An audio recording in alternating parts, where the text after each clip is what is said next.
You know that feeling when the phone rings, and instead of picking it up, you just let it go to voicemail? Or when someone knocks at the door or the doorbell rings, and you quietly hope they'll go away? You're not being rude, you're not broken. And no, you're not becoming a hermit. It's not fear. It's not rudeness. It's something else entirely. It's a shift. A quiet, creeping shift that happens as you get older. You used to be the one who picked up on the first ring, who hosted the dinners, who filled the calendar, who made the calls. But now, you'd rather sit in your chair, listen to the breeze, sip your tea, and just be. And here's the truth no one talks about. That's not wrong. That's not weird. That's not a problem. That's you evolving. Because aging doesn't just change your body, it changes your mind, your heart, your energy, your peace. You start to protect your time like never before. You stop chasing noise and start craving meaning. You begin choosing quiet over company. Not because you hate people, but because you finally love yourself enough to be selective. In this video, we're going to talk about the real psychological reasons why you've started avoiding people more. And why, contrary to what the world says, it might just be the healthiest, wisest decision you've made yet. If you've ever felt this shift and wondered, what's happening to me? This is your answer. Reason 1.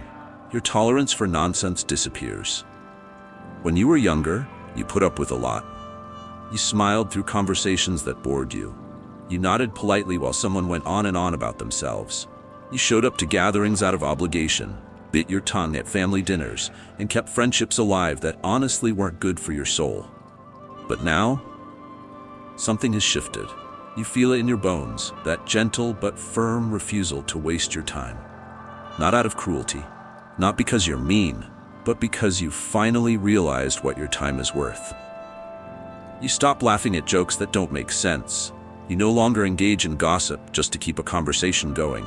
And you certainly don't feel the need to explain yourself when you'd rather stay home than be around people who drain you. Some might say you've become impatient, that you're more blunt than you used to be. But the truth? You've just been through enough in life to know what matters and what doesn't. And small talk, drama, shallow conversation, they simply don't matter anymore. You're not looking for attention. You're not trying to be popular. You're looking for peace. You want connection that feels real. A quiet coffee with someone who listens, a gentle walk with someone who sees you, not someone who talks over you or uses your presence to fill their own silence. That's not being antisocial, that's being wise. That's self-respect. Someone in our community once said, "At this age, I don't have the energy to fake interest in things I never cared about to begin with." And that stuck with me. Because the truth is, you've earned the right to say no thank you without guilt. To walk away from noise. To protect your peace like it's sacred. Because it is. If you've noticed yourself growing quieter, more selective, less tolerant of nonsense, you're not withdrawing. You're just becoming more honest with yourself. And there's nothing wrong with that. In fact, it might just be the beginning of a more peaceful, more authentic life. The next reason is your priorities shift. You wake up one morning and realize that your definition of a good day has changed. It's no longer about how many people you saw, how many events you attended, or how full your schedule looked. It's about peace. It's about meaning. And it's about how you feel after an interaction, not how long it lasted or who was there. You start asking yourself different questions. Who brings me calm instead of chaos? Who listens, really listens when I speak? And who just waits for their turn to talk? That change doesn't happen all at once. It creeps in gently, like the quiet that settles after a storm. One day, you just don't have the energy for small talk. Another day, you leave a family gathering early and don't feel bad about it. Then it hits you. You're finally choosing peace over performance. It's not that you've become antisocial. Far from it. You're just no longer interested in being everywhere, pleasing everyone, or keeping up with people who never really made you feel seen in the first place. You'd rather have one deep, meaningful conversation than 10 surface-level ones. And if that conversation doesn't come, you're okay sitting in silence. There's power in that. Because let's be honest, at this stage in life, your energy is more precious than it's ever been. You've learned that not everyone deserves your time, and not every phone call needs to be answered. You no longer fill your calendar just to avoid the quiet. In fact, you're starting to treasure that quiet more than ever. This shift in priorities isn't something to fear. It's something to respect. It means you've grown wise enough to know what you truly value and brave enough to protect it. So if you're finding yourself declining more invitations, craving fewer conversations, and being more selective with your time, know this: nothing is wrong with you. You're just aligning with your truth. And that, my friend, is what growing older on your own terms really looks like. Now here's the third reason, and this one's a quiet one. It's grief. Not always the kind that shows up in black suits at funerals. Sometimes it's softer, slower, almost invisible, but it's there, lingering in the background, and it changes the way we show up for people. Let me tell you a story. There was a woman named Carol. She used to host game nights every Friday. Her house was the one everyone came to. Laughter echoing in the hallways, neighbors dropping by with pie, grandkids running wild. But over time, the house got quieter. First, her husband passed. Then a close friend moved away. One day, she looked around and realized the chairs at her table were empty more often than not. She didn't stop loving people. She just stopped reaching out so much. Not because she was bitter, but because every phone call reminded her of someone who couldn't answer anymore. Every visit reminded her of who used to be sitting beside her. The silence wasn't lonely, it was sacred. And for her, rebuilding that social circle felt exhausting. That's the thing people don't understand. Grief isn't always loud.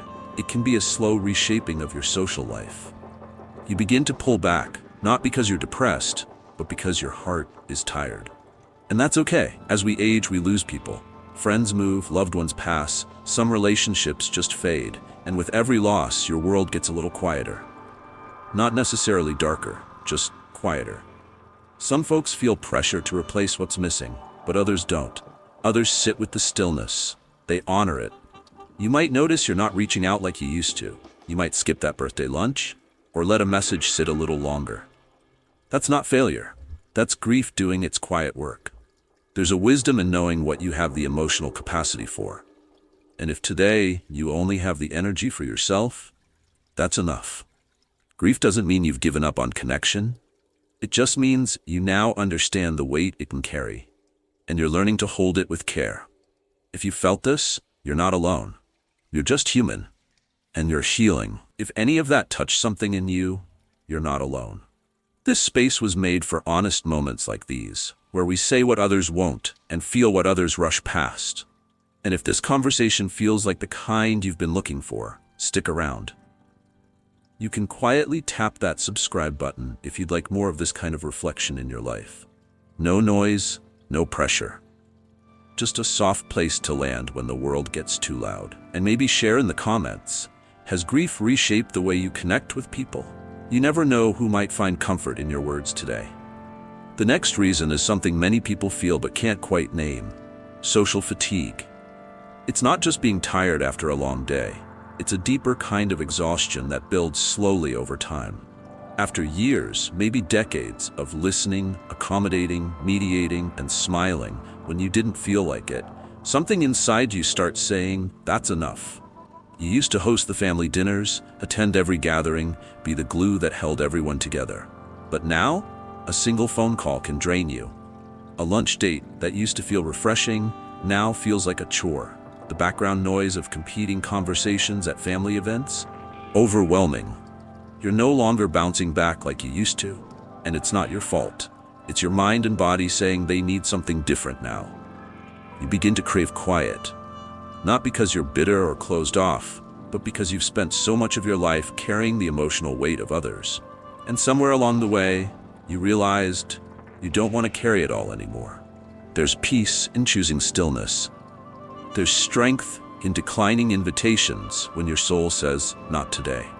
And there's clarity in recognizing that your energy is limited and too precious to spend on things that leave you more depleted than fulfilled.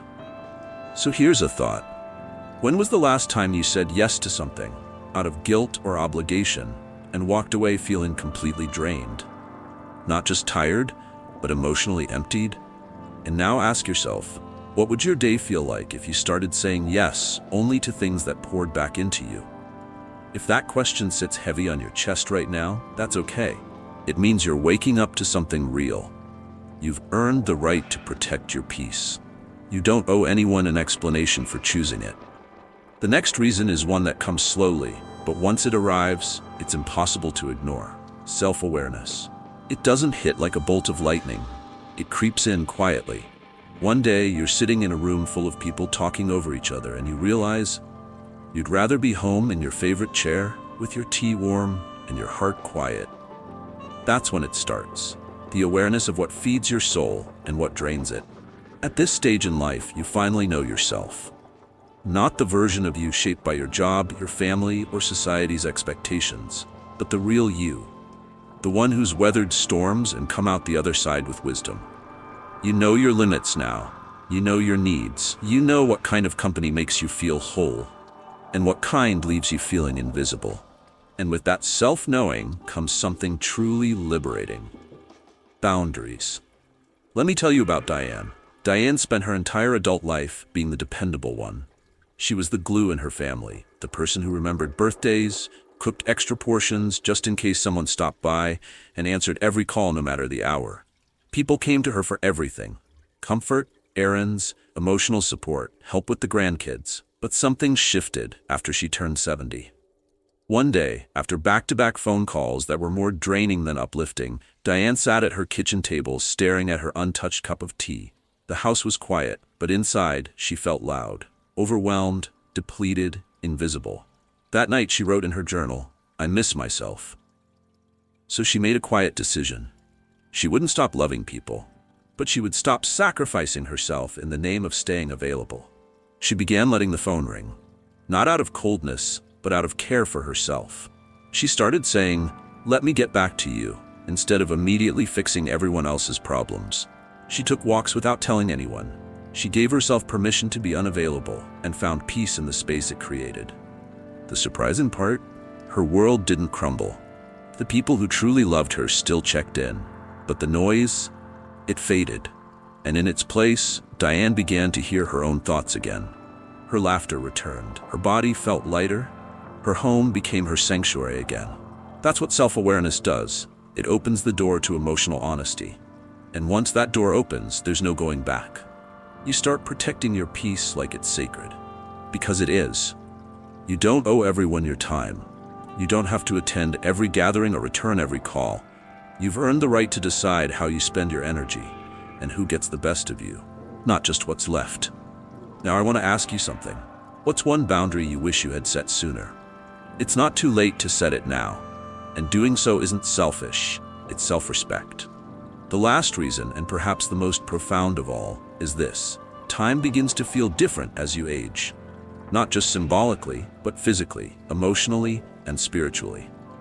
It's as if the clock you once took for granted starts ticking louder. You feel it in quiet mornings when the light falls across the room just right. You feel it in moments of reflection, in the pauses between conversations, in the silence after someone you love has left the room. When you're young, time stretches. You can spend it freely, waste it carelessly, and still feel like there's more than enough. You fill your calendar with obligations, say yes to every event, sit through conversations that drain you, all because you believe you have endless tomorrows. But as you get older, that illusion fades, and what replaces it is something far more powerful: awareness. Deep, unshakable awareness that time is no longer something you borrow. It's something you spend, and suddenly every hour has weight. Every conversation has consequence. Every decision feels more final. You begin to evaluate how you use your time, not just by the clock, but by how it makes you feel. Does this moment bring peace or tension? Does this person lift me or leave me weary? You stop showing up to things that cost you more energy than they give back. You start declining invitations without guilt, choosing rest instead of routine. And you do it not because you're antisocial, but because you finally learned to honor your inner compass. And here's the truth. Very few will say out loud, the older you get, the less interested you become in pleasing everyone. You've lived long enough to know that not all company is comforting. That busy isn't always better. That solitude, when chosen with intention, is not a punishment, it's a gift. A 2-hour conversation with someone who talks at you instead of with you. That's not energizing anymore. It's exhausting. And you don't bounce back the way you used to. So you guard your energy. You protect your peace. Not out of fear, but out of respect for yourself. There's a clarity that comes with age, a kind of mental and emotional sharpness that shows you exactly where your time should go and where it absolutely shouldn't. You stop giving explanations. You stop apologizing for your quiet. You stop measuring your life by how full your calendar looks. You've learned that an empty schedule can mean a full heart. And so, if you found yourself craving more silence, turning down the noise, or pulling back from things that once felt mandatory, that's not isolation. That's evolution. You're not losing your social life, you're reclaiming your time. Here's a thought to sit with. What have you recently stopped doing? Not out of anger, but because it no longer fits who you've become. Let it simmer, and if that resonated with you, stay with me. We're about to wrap this up with something you truly need to hear. There comes a time in life when silence feels more like a friend than noise ever did. And that's not loneliness. That's clarity. You're not avoiding people because you're bitter or tired of the world. You're choosing peace because you finally understand what truly matters. You no longer feel the need to explain your boundaries, soften your no, or attend gatherings that drain you just to prove you're still social. You've lived enough life to know this. Not every door deserves to be opened. Not every voice deserves a seat at your table. And that's not rejection. That's evolution. Maybe you've been told you're withdrawing or changing, and maybe you are. But here's the truth. You're changing for the better. You're no longer molding yourself to fit everyone else's comfort. You're making space for rest, for real connection, for peace that doesn't have to be earned. And if you've ever felt guilty about choosing yourself, let this be your permission slip. You don't owe anyone your presence if it comes at the cost of your peace. What's happening isn't strange, it's sacred. You're peeling back layers, not losing them. You're not drifting into loneliness. You're arriving at clarity. So let's take a breath together. If you've recognized yourself in any part of this video, the quiet distancing, the craving for peace, the way loud spaces suddenly feel too loud, I want you to know this: you are not broken. You are blooming. Aging isn't about fading out. It's about fine-tuning, shedding what no longer fits, listening to the wisdom that's been whispering in you all along. You're not less of who you were. You're more of who you've always been, just with less noise around you. You don't need to chase invitations. You don't need to explain your choices. You've earned the right to sit in silence and feel whole. And if the world misunderstands that, let it. You're not here to impress anyone anymore. You're here to live honestly. And that, my friend, is freedom. Now I'm curious, which part of this video spoke to you the most? Or maybe you're still figuring it out, and that's okay too. Take a moment, scroll down, and share something in the comments. I read them, and you'd be surprised how many people feel exactly like you, even if they've never said it out loud. And if this space brought you a little peace today, don't let this be the last time we talk. Subscribe and turn on your notification and be part of something real, something quiet, steady, and full of heart. We're not building a crowd here. We're building something better, understanding. Until next time, keep choosing what feels like peace. You've earned it.